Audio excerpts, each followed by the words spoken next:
Hello everybody, back here again for our vlog a day. And today is Monday the 27th, and today was a lovely, beautiful day to be alive. Got up this morning way earlier than I wanted to be. I was up quite a bit throughout the night. I made the massive mistake that I forget every once in a while. I've apparently in my adult age have become semi-lactose intolerant. I don't know if that makes sense, if that's actually a thing.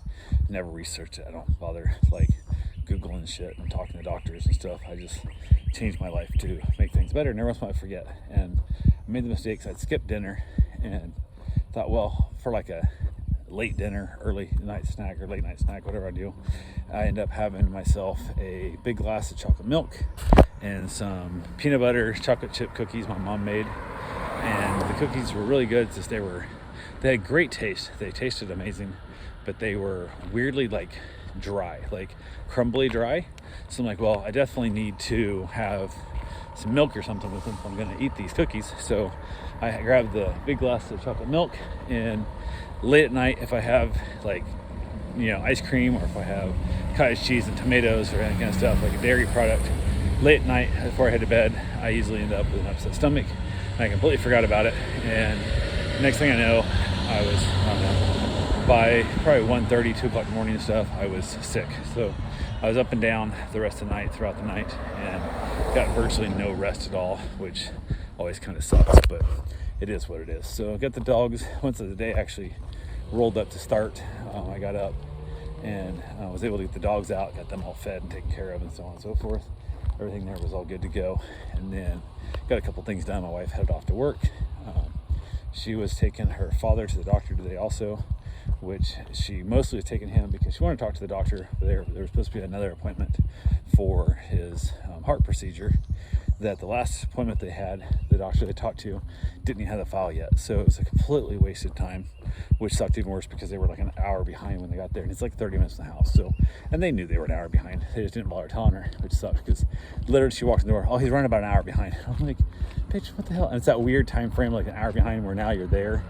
You really, doesn't mean good to go anywhere. But even if they told them before they walked in, they could have stopped, hit, store, could hit Sam's Club, could have done whatever, went shopping or did something else that could have killed some time instead of they sat in the doctor's office with a bunch of other people, God knows what germs and whatnot in the doctor's appointment office. But it is what it is. Waited the hour plus, they finally got in to see him, and he goes, I don't even have your file yet, so I really can't do shit for you. So I'm like, so what the fuck? So it was a completely wasted day there. But it is what it is. So she's taking him to because she thought she's had to do both those appointment stuff. They canceled the second appointment today because the first appointment didn't matter. So she went ahead and went to the dermatologist with him, and from there, then she brought him back home, dropped him off, went back to work, and I was hanging out with the dogs. Still feeling just slightly crappy. I just wasn't feeling good, mostly from just exhaustion and then the dehydration and all that good stuff of being sick all night. But it is what it is. So went ahead, hung around the dogs, played with them for a while and stuff, and just kind of chilled out. Gave back actually I went for my run first and stuff, I guess. I went for my run, got that done, played the 3D printer throughout the day off and on, watched some YouTube videos and just kind of general life stuff that comes with it. And then gave back the 2 little dogs. They went home, everything went good there. I had their dogs going home, and the one was supposed to be picked up later, and he asked if he could pick him up early. I said absolutely, knock it out. So he picked the last dog up, and at this moment we had no dogs in the house except for my own, and it felt weird. It felt really weird. It's not very often I don't have dogs in my house, even though I had a bunch today. They all went home. So I thought I had the day off, and I didn't. So I was like, yeah, it happened. So I thought I had tomorrow off, but it turns out I'm not going to. Realize luckily that I had a dog coming, although yesterday I thought I had tomorrow off, but it is what it is. So went ahead, dogs went back home, had a couple things around the house. It was funny, so I walked back in, it's outside, and I was able just to make weird noises and stuff. Dogs weren't gonna be riled up by it, and we kind of laughed and joked about how different it is not having clients' dogs in the house. So we had a good time there.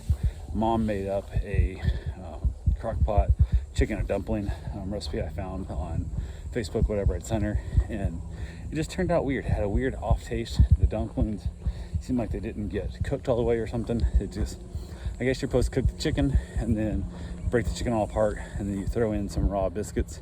They're supposed to cook up in the crock pot, and it seemed like they didn't fluff up. They didn't raise very much. They were really doughy, kind of gross. But The flavoring is off, but there's enough of it that it sounds like, I guess we're going to be having that tomorrow night too. So 2 nights of not the greatest meals, but it'll be all right. So better than throwing food away, I guess. So went ahead and had that, watched a little bit of Seinfeld, and then headed back outside. And I told my wife, I said, well, we got no other dogs here, we got nothing going on. And she's been dealing with some stress, some family shit that she has no control over, nothing she can do. It just adds a ton of stress on her though. So I said, hey, I'm gonna go for a ride. Do you want to, go for a ride on the bike? We got the truck, the Suburban, or the Vet, or we can take your car, I guess technically. But I'm just gonna go for a ride. What do you want to do? What do you want to go on? And she's like, well, I don't know, back and forth. And I'm like, well, figure it out. I'm like, what do you want to do? I'm just gonna get out of the house, just even if it's 30 minutes, who cares? I'm gonna go for a ride. And she decided she wanted to take the Vet. I'm like, absolutely, let's do that. So basically, she got ready, went through, reading through some paperwork and stuff. She had just dealing with all kinds of junk, and basically to clear her mind, said to hell with it. And we jumped in the Vet, took off, and there's a little road. There's not many windy roads in Florida, but there's a little kind of curvy, windy road just south of me that I was able to run down and just basically look around. Doing a bunch of housing complex and stuff out there, so it won't be long before that road's gonna be so clustered full of vehicles that you won't be able to have any fun and go fast anyway. So thought we'll take the trip out there. So we got down to one spot, you kind of take a sharp left onto a different road. It's not really a 90, but it's almost. And I went ahead and just punched it and kicked the ass end out a little bit, which I hardly do in this car. I don't drive it like an idiot, really, I don't. But I chucked it out, threw it sideways, and then whipped back across the road. You kick out to the one side and you almost go off, and you throw a tire off the side. And then as you come back across, you straighten out, you actually whip over to the other side, so you take up both lanes of the road. Not a big deal. I've been doing it my whole life. But right when you're coming back, you're aiming straight at a telephone pole, which not a big deal. My wife, who's never played like this, never had people drive like this, and never drove like that herself, thought I lost control, and she thought we were hitting that telephone pole. And I was giggling laughing and stuff. I looked over and I meant to startle her, not scare her. And apparently I'd scared her, not startle her. So I felt a little bad for that. And she goes, you lost control. I said, absolutely not. I said, I'll go back and do it again. I'll do it 10 times over and be within 6 inches of each of these spots. Like, it's not that big a deal.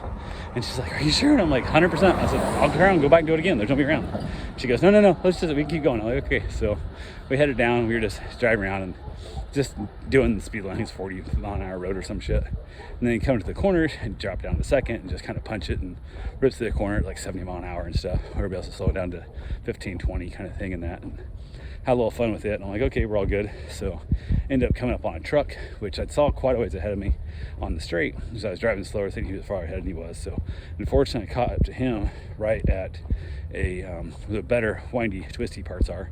So I was like, well, I'm going to pass him real quick. As I went to pass him, looked up, and there was somebody in a scooter doing like 20, 25 mile an hour on there. And I was like, shit. So I waited back, and by the time he decided to pass the scooter, there really wasn't any good spots to pass him without looking like a jackass. I didn't want to be that guy. So definitely, I probably would have, if I was by myself, I might have been more likely to do it. But I don't like to freak my wife out like that. So just held back, got to the end of that road. I was like, well, I'll do it, whip it, U-turn real quick, come back and rip that road, going fast opposite direction. And the truck in front of me, who drove super slow the whole way, did a U-turn there and headed back to drive the windy road again. I'm like, what the fuck? So instead I went and just headed west down the road away to just kind of kill some time to get that truck away from me, and went back, finally turned around, came back through, and went to head up the road. I was going to do a little bit of fast driving on the road. I thought, you know what, I'm going to ask her if she wants to drive finally, because she's not driven this car yet. She knows how to drive stick. She drives stick every day, but this clutch is way heavy. I'm not sure how the seat's going to move it far enough for her and whatnot. And she goes, yeah, I think I do want to. So I whipped over real quick, got the car to a stop, stuck her. There's a nice long little straight spot there. Got her in, moved the seat up, pushed the steering wheel forward, all that kind of stuff. Got her where she could reach the floor and everything else real good. And it's loud. Like the clutch pedal is super heavy and stuff. But I'm like, don't leave it neutral and just, I want you to punch it, like rev it up. It's gonna, it makes a lot of noise, but you need to know where it makes that noise at with the throttle. Because a lot of times people used to drive in like her Focus that makes no noise at all. It's hard to know when you get in a Vet. You start giving gas, you're like, oh, it makes so much noise. Then you stall it because you don't give enough gas. And I'm like, you're not gonna hurt it. You can just punch it and it's gonna rev up and it won't hurt the motor any. So she revved up a couple times and stuff. I'm like, okay, we're good to go. So she chucks it in gear and it takes off. Does great, no problem at all. Drives on the road and stuff. She shifts in a second and then leaves it in second the rest of the way back. I was laughing about it because she just, second's good enough, which on that road it is plenty good enough. She could double the speed limit in second gear on that road. not a problem at all. So we kind of had a good little chuckle with it every once in a while. And it's got the 2-speed overdrive, second, third, and fourth. So she's in overdrive second. So it was like a third gear for a lot of cars. But a couple times I said, okay, now every once in a while, if you get too much gas, the car's going to think you want more performance and it'll downshift itself. And you got to know that, get used to it, so it'll startle you, like especially in a corner kind of thing. So if you're driving aggressively into a corner, you want to manually downshift it with the override, or you want to punch it before you get in the corner to make sure it's in the overdrive's off. So that way you control it yourself and you're not getting startled by stuff. She was like, what? And I said, okay, Australia, I need you just to punch it. Like, I need you to get a lot of gas, punch it. So she slowly like rolls into it. By that point, now she's doing like 70, 65 probably in a second. But it's never going to shift down at this point. I don't know. Okay, slow back down. So I slow it down. I said, now this time, just punch the damn thing. Don't roll in the throttle, just punch it. So she punches it, and it downshifts in. And then she's like, oh, her eyes all lit up and stuff. She was pretty excited about it. She was kind of stoked. It kind of got her blood flowing a little bit. So she drove on through. Everything was good. We were messing her a little bit. Every once in a while, I raced her, and she was driving along, and she was going at a decent little pace. I started to push the overdrive button and turn it off, so it downshift. It's like it downshift itself, but backfired. Pop! Right, I think she did it. She lost the gas, and it backfired real loud. And she's like, "What was it?" I did it. My fault. So I pushed the button again. We had a good chuckle about it, and just kind of taking her mind off stuff is all I really want to do. It's all it is. Just having a little bit of fun and just having a good time. So I went ahead and basically she didn't want to drive it back to the house when we got a bunch of cars, and didn't want it back at the garage for sure. So I was like, okay, we're all good. So she pulls over in a little gas station. We swap drivers real quick, and the car doesn't have emergency brake. The cable's broke on it. Never have fixed it. So we just left it idle. She's gonna roll away. I'm gonna roll away. It's fine. And if it does roll away, worst case scenario, I'll just climb back in. Like, it's not that big a deal. So we switch places real quick. And then she gets on her phone, starts checking stuff. I'm like, put your seatbelt. Because I am.